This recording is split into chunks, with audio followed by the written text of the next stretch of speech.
Hey, hello, how do you do? I'm Shady Doorags, and this is Sine over Cosine, and I want to talk about it. And today what I want to talk about is, when is something bad? This came about from my last video. I was talking about Five Nights at Freddy's, and I was laughing at people who said it was a bad horror game, despite the fact that it scared people.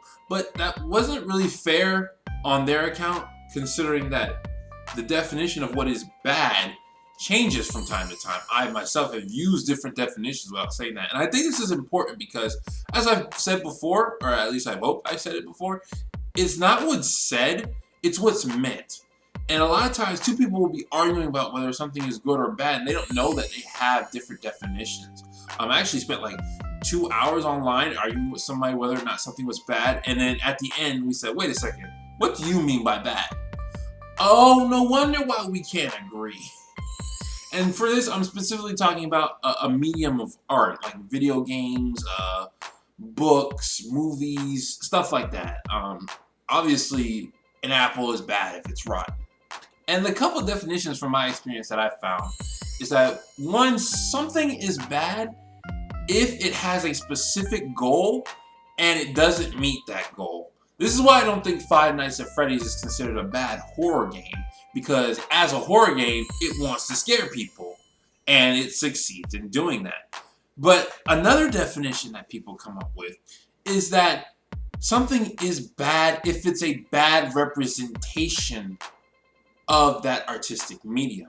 And this is why other people call Five Nights at Freddy's bad, because even though, yes, it did scare people, it only contained one of the basic elements of horror, jump scares. And that's a bad representation of the horror genre.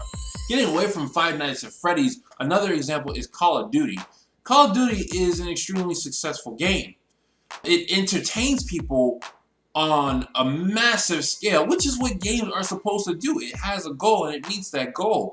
But a lot of people consider it a bad game series. I couldn't think of the word. A lot of people consider a bad game series because most iterations are not properly updated. They're just like barely graphical updates, like DLCs of the previous game. And for the gaming community as a whole, that's a bad representation, because games are supposed to be innovative and they're supposed to seem different with each iteration. And one definition that I've come across, it upsets me, but it's been used. I probably used it before myself, but I try not to, is that people say something is bad basically when they don't like it. When one is arguing, one could easily fall into this category and not realize. So yeah, just a quick video. I just wanted to talk about that. So if you ever hear me say something is bad, or hear somebody else say something is bad, just remember that they might be talking about one of those definitions, or even a different definition in general. But anyway, what do you guys think? Do you share the same definitions of when art is bad? Do you have a different definition of when art is bad? Do you think art can be bad? Is there such thing as bad art? Go ahead and let me know in the comments, or you can keep it to yourself.